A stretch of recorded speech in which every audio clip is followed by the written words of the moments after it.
my normal dress for when I present, but, you know, going into bees, yeah, it pretty much is. So, thank you all so much for coming. I hope you didn't have too hard of and long of a drive to get here today. And did anybody have any trouble? Anyone? A little bit of luck? You didn't have trouble. I live a mile south. Right, no trouble. So thank you for coming. Dickinson College, specifically the Center for Sustainability, and Lindsay Lyons is our farming partner of the grant. So she helped provide this space for us. So I want to specifically thank her. I do have my notes, so forgive me if I reference notes. That's just so I hit key points. You all know this by now, but I am Tiffany Ayers, the supervisor of the grant.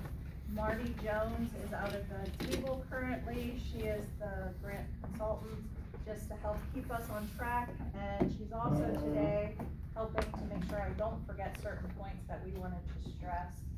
I have an addition here today. She was at the last open event, Clarence Hadley, to help us with different administrative stuff. She is my tech guru, so we have that. So I do need to say too, just a thanks to SARE for the funding to make this grant available. So, all right, let me just reference my notes real quick. I don't have my glasses on, so I really can't see what I'm supposed to be looking at anyway. I do understand that the Facebook group is still going strong. I am super glad to hear about that. The more networking you can do and reaching out and talking to other beekeepers is just helpful. So I'm also hoping that the smaller cohort groups of going into different apiaries is also still happening. The more you can go into other structures, other environments, it's just gonna add to kind of your tool belt as far as trying this, trying that. So I encourage that. All right, let's work through here. So what we're gonna do today is really focus on getting ready. When you're a beekeeper, part of the process is working ahead of your bees, being ready for what is around the corner. When Marty and I conversed as far as what is going to be the most impactful, what is going to be the most useful to discuss today while we're all together, we were going back and forth, and I kept going back to, all right, what's our purpose, right? Our purpose is to improve the survival rates. The survival rates are not great. And especially with new beekeepers, 80% of new beekeepers quit beekeeping within the first 3 years because they struggle to keep their bees alive. That's horrible. And that's why I submitted for the grant. I wanted to do what I could to try to make a difference in developing this platform to hopefully turn over to organizations to then continue this year-long process is what this is all about. So, you know, I started looking at the statistics as far as what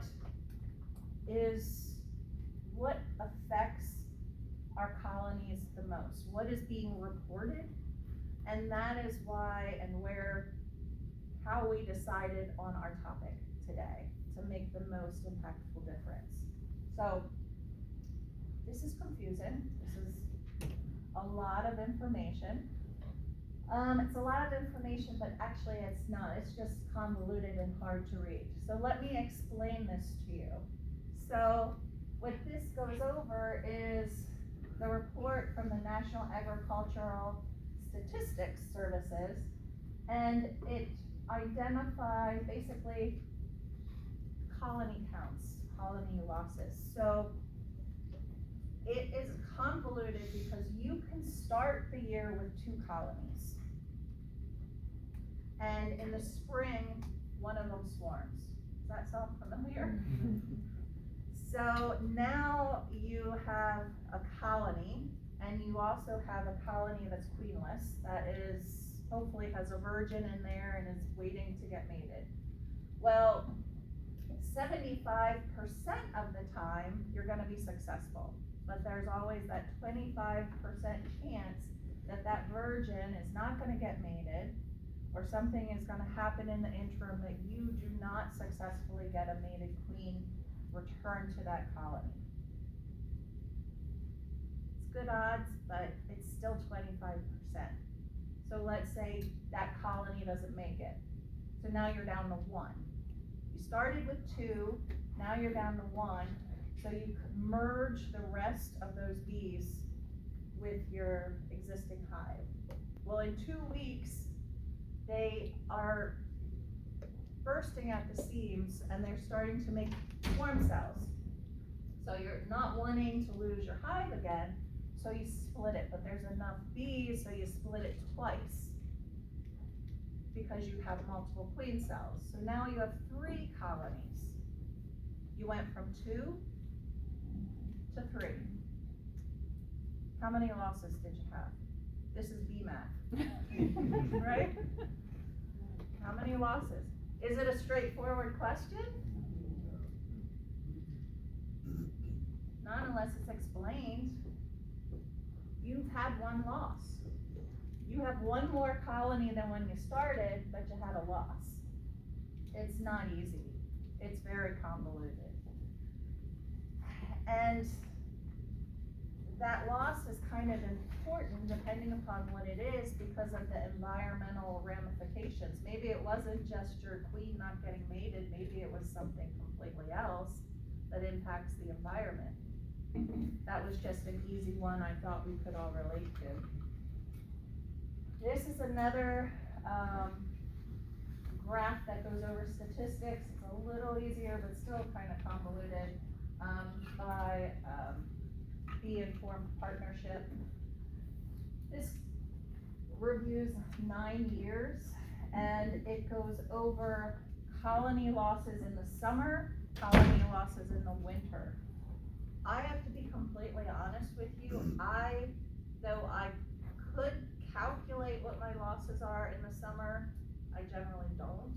I just roll it up to the beekeeping season, that I had to merge that 1 colony back with others. But they do keep track of all of those things. Overall, what we are looking at is, what is the loss, the annual loss? How many are we losing? And that is routinely pretty high, as you can see. Almost, who here is not a number person? I am sorry, I have a couple more numbers. I am a number person, I love numbers, but I recognize not everybody is. So I have a couple more.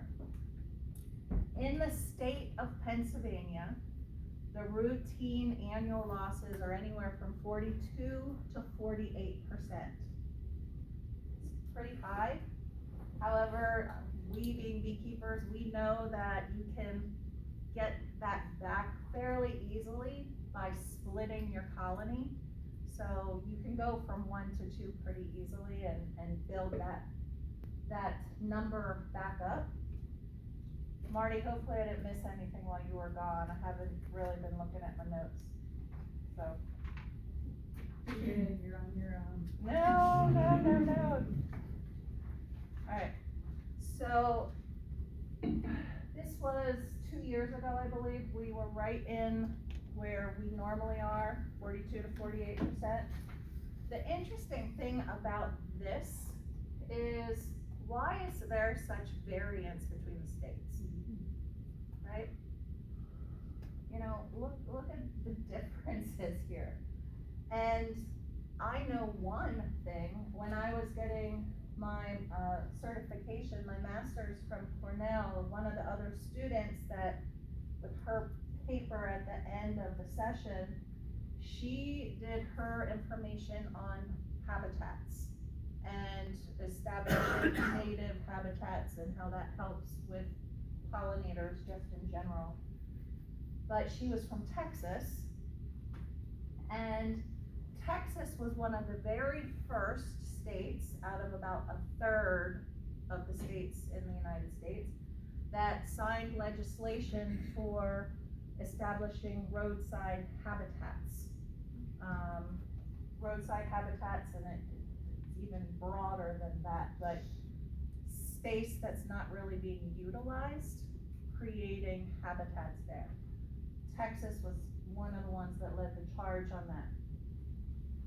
Ohio and New York also signed that legislation. Pennsylvania has not. I know that could possibly be impacting the losses. We know one of the losses why these are dwindling is because of habitat loss. So I'm sure there's other things. A lot has to do with agriculture and all of that occurs, but I do find that interesting, and I thought I would share. All right, so that was a lot of numbers. We know our losses are pretty high, but why? Why, and what are we gonna focus on, right? So this really dives into the 5 top stressors that affect our bees. And routinely, month after month, season after season, Varroa mites top that chart. Luckily for us, Varroa mites are something we can do something about, right? We can do something about Varroa mites, and it leads the charge.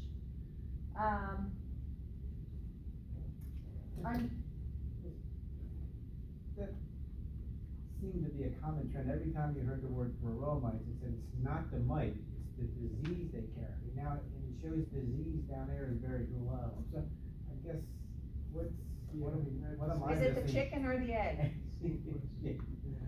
I like the So, egg. I'm a big chicken gonna, eater. you like the egg? You like the egg? Thank you for the question. Yeah, it's just confusing all the time. So I'm gonna jump ahead a little bit, which means I'll probably forget something, Marty. This is on you.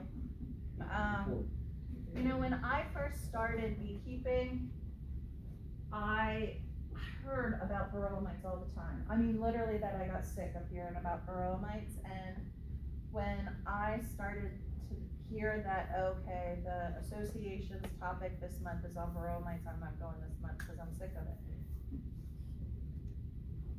I know Varroa mites are important. It wasn't until I learned more about the Varroa mite that I'm like, huh, oh, that's interesting. I hope with my short review, I at least spark a little bit of that with everybody here today. It's a combination. It's a combination. If we jump to diseases, hold that thought. Hold that thought. Or, you know, if I go out of order, I'll just lose myself, and then I'll stand up and battle. So Varroa mites is number 1. Direct contact Varroa mites. Under pests and parasites, this is including stuff like wax moths, hive beetles, even eczema, trachea mites. Diseases include things like your paralyzing viruses, sac brood, foul broods, those types of things. Pesticides, other includes things like, let me look at my notes, I don't remember. Weather, starvation, insufficient or foraging, queen failure, and hive damage or destruction, like if there's a flood, something like that. But if I jump to the next slide, and we take a closer look at diseases, in this survey that they collected the information, these are the viruses, the diseases that were specifically mentioned as far as being a top stressor. All of those that are in red are vector, carried, transmitted by the Varroa mite. So does it really matter? Does it really matter? I mean, I would say, knowing how few American foul broods there were in the state of Pennsylvania last year, though that's like the critical one, you know, set towards your colony, there was only 6 in the state of Pennsylvania last year. The majority of them are falling to these other ones. We could almost take this entire disease section and add it to Varroa mites, because ultimately, egg or chicken, it doesn't really matter, we still have dead bees. Am I good, Marty? Okay. You know, let me interject one more thing here. So I mentioned how normally, in Pennsylvania, the loss rate is 42 to 48%. This past year, I don't remember if I said stuff out on this or not, but the USDA identified, you know, an extreme high loss this year. Did I send stuff out? I did, okay, good. And in that article that I sent out, it identified a mite treatment. Okay, so you know, okay, good. Yeah, so there you go. Yes. About the numbers, so who is submitting those numbers? Is it just commercial beekeepers or is it hobbyists? And I wouldn't know how or who to submit a loss to, right? Like, I just have, 2 colonies who, if I lost one, I wouldn't report that to anybody, unless it's like American foul brood, obviously. Sure. So with being registered with the state, we all should, if you have 1 colony, you should be registered with the state of Pennsylvania. If you're not, please let me know, I'll get you that address to register. I'll take a side note, say a lot of people don't want Big Brother watching, but it's more about having our voice being heard because of surveys and acknowledging what the losses are, right? From being registered, you will receive a request to complete a survey. Okay. That's where most of this information is coming from. Okay. The mass information. So it's not like you are voluntarily doing it, you get a survey that you're asked to do, but it's not like every time you get a loss, it's like, oh, I have to report this. No. Okay, got it. No. Thank you. Now the Bee Informed Partnership is, which actually usually gets had gotten more information, more detailed information, is more of, on a large scale, asking for the information. They would have access to the records for the states, but also trying to pull more information. But, yeah. All right, so here is more about the why. Why do Varroa mites, why do they impact our bees? What are they doing? Why does it matter, right? The number one thing, so with Varroa mites, when they get in the reproductive stage is they fall into the cell where the larvae is, and then the larvae, it's capped. So it's capped brood now, is pupating underneath that capping. That is when the Varroa mite really goes to town. That is when that female Varroa mite initially lays a male Varroa mite and then continues to lay female Varroa mites under that capping. They prefer drones because drones are in that brood, that capped stage longer, so they can reproduce more with those additional 3 days. That's why they're attracted to drones. They're attracted to the pheromone of the drone, so that's where they would prefer to drop off in. However, underneath that capping, whether it's a worker larvae, pupae, or drone, they immediately go to town laying, and they will feed on the fat bodies of that bee. So they're taking the nutrients from that bee, they're making them weak, they're causing them to have a suppressed immune system. all which shortens their lifespan. They're also, because of that damage, it's causing a reduction in their hypopharyngeal gland. Their hypopharyngeal gland, which is on their heads, that creates royal jelly for them as nurse bees that they feed to the baby bees. So with the shrinkage of that hypopharyngeal gland, they don't produce as much royal jelly, they can't feed as much or as long baby bees. So it doesn't just affect this one bee, it affects the potential of helping and feeding future baby bees from that adult bee once they're an adult. We already touched on some of the viruses that they can transmit. And by doing all that, suppresses their immune system. So if we go back to here, they have a suppressed immune system. So even these things that are in black, even Noxzema, which isn't even in this column, but it affects their gut, they can contract other things because they're just not fully healthy, they're weak. So again, egg or chicken? It's mite, right? And once you cross over that threshold of no return, your colony could look strong to you. September, it's thriving, but it is all, you have a bunch of sick bees. You just don't know it. Unless you look at them under a microscope and do some dissection, you have no idea that they have no fat bodies, that their hypopharyngeal gland is half the size it should be. You got a lot of bees. Got a lot of bees that instead of living 6 months, for a winter bee are gonna live 2 to 3 months. So let's talk about winter bees.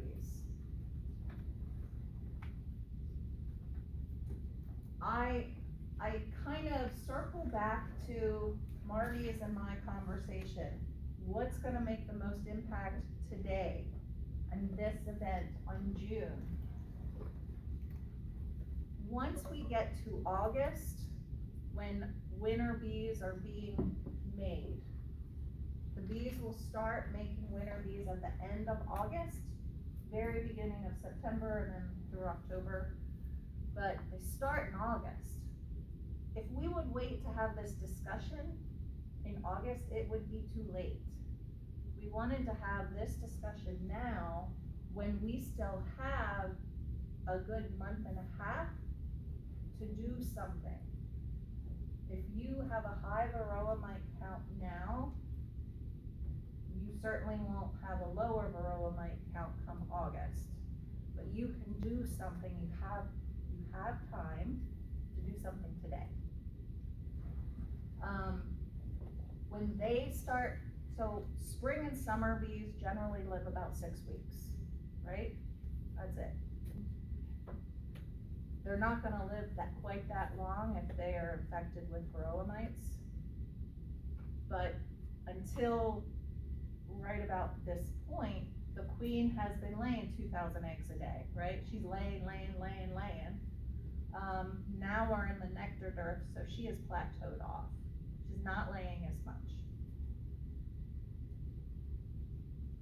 What winter bees have when they start, basically summer solstice, which we've already crossed over, the bees kind of shift and they start really thinking about winter.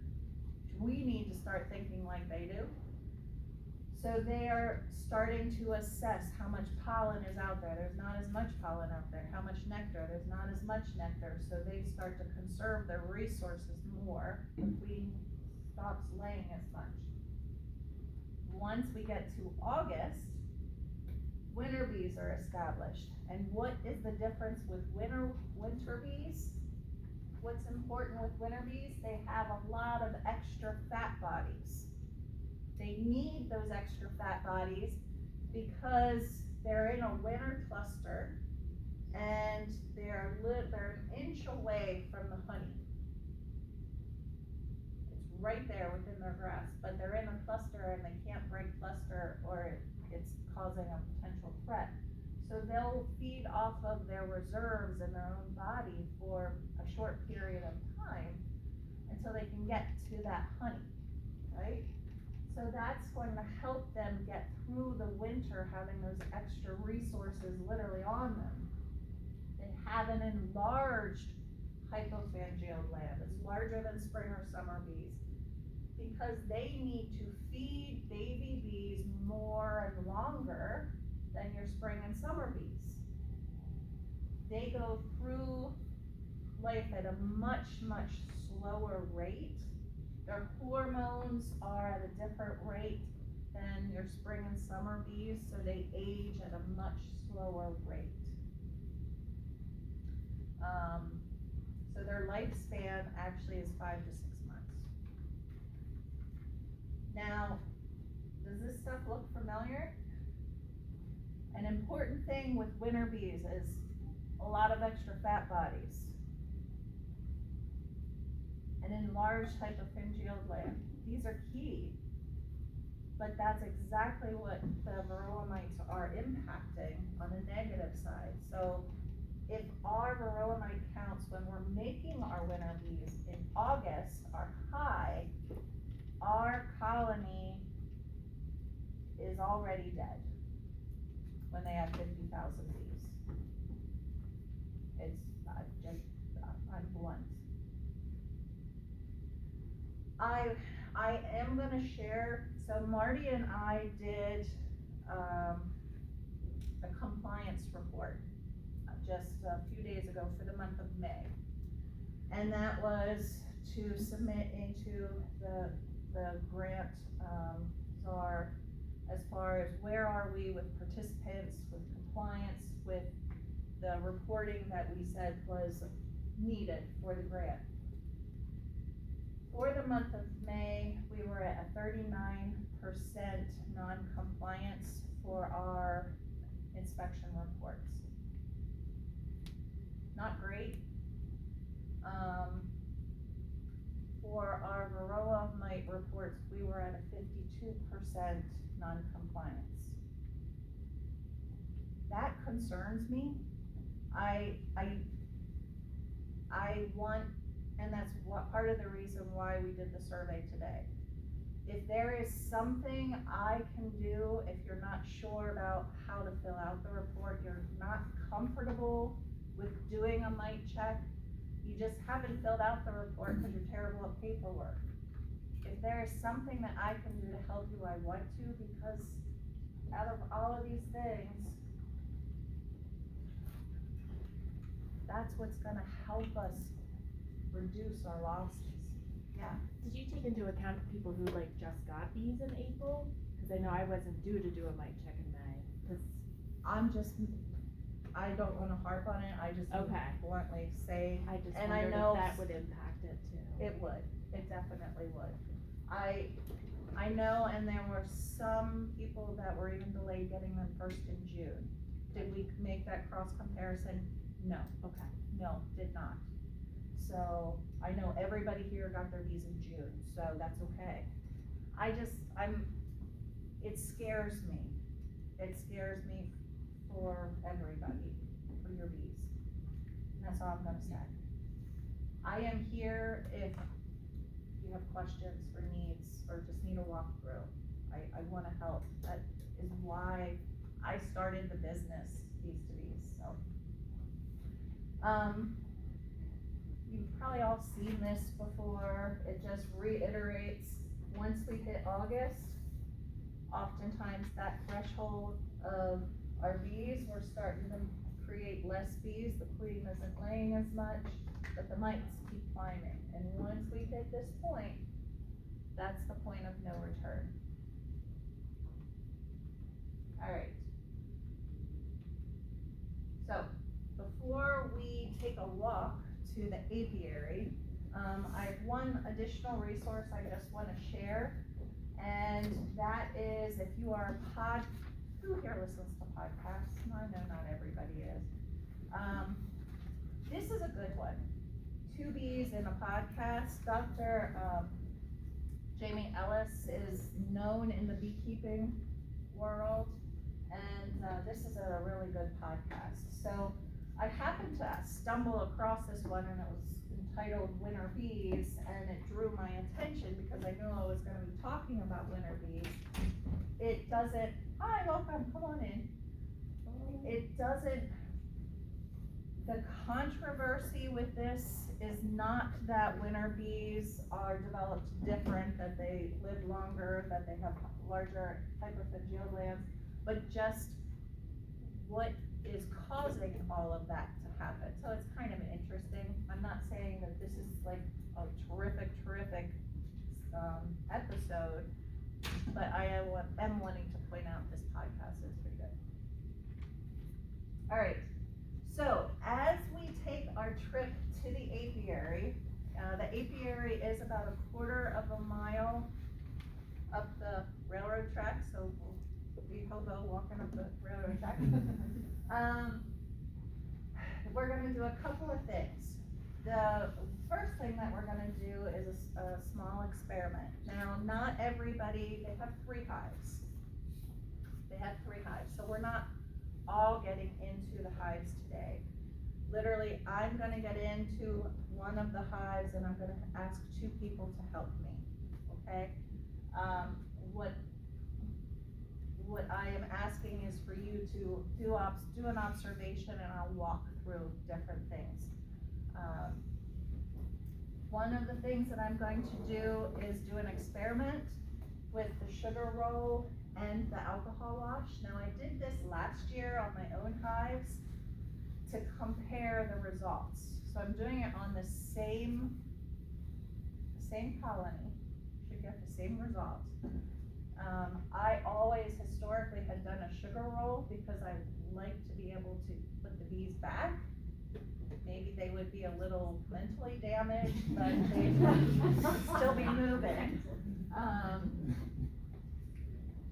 But I kept hearing different things last year as far as the accuracy not being where it should be with the sugar rolls.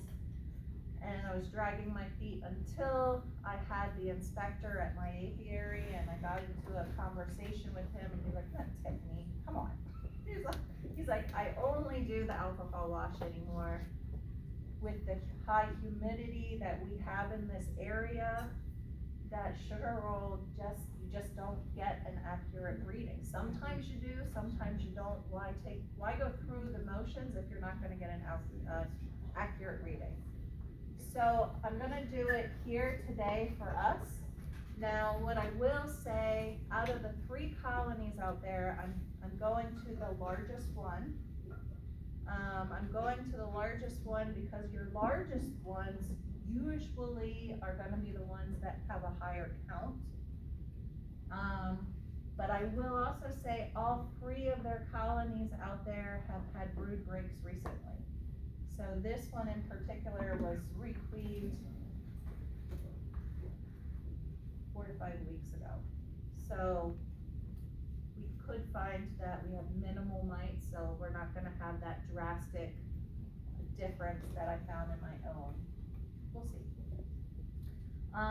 I will talk through different things that I'm doing. Marty suggested this. I don't know that I do anything different than anybody else, but she says I do. So I'll try to walk through different things and why I'm approaching it this way, why I'm using the tool that way. If I don't, you'll tell me, right? Okay, good. So just look for different things, and if you have questions, shout it out. Shout it out. I'm not here to, yes. Are these the only 2 ways to test for mites, a sugar roll and an alcohol? The only approved ways, yes. There are IPMs, or integrated pest management techniques, such as using a sticky board, that you can get an idea of how many mites or if you have mites, but it is not a test. These are the only approved methods to fully test. Yes. As we walk over there, I am going to try to maximize our time together, right? So I am gonna ask that you partner up with someone or have a small group huddle as you walk, however you wanna do it. If you wanna talk to yourself, you can do that too. I do that all the time. Right, except when you start arguing with yourself, that is a no-go, that's no good. I talk to my bees a lot though too, but, you know, anyway. So some of that conversation could be, what mite test do you do? What IPM, integrative pest management techniques do you use? You have a hygienic queen, you use screen bottom boards, you use drone frames, you have a sticky board.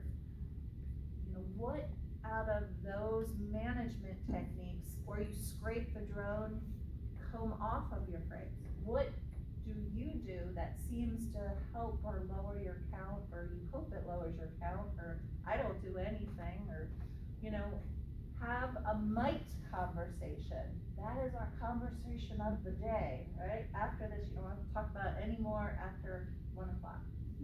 Until the next time we talk about it.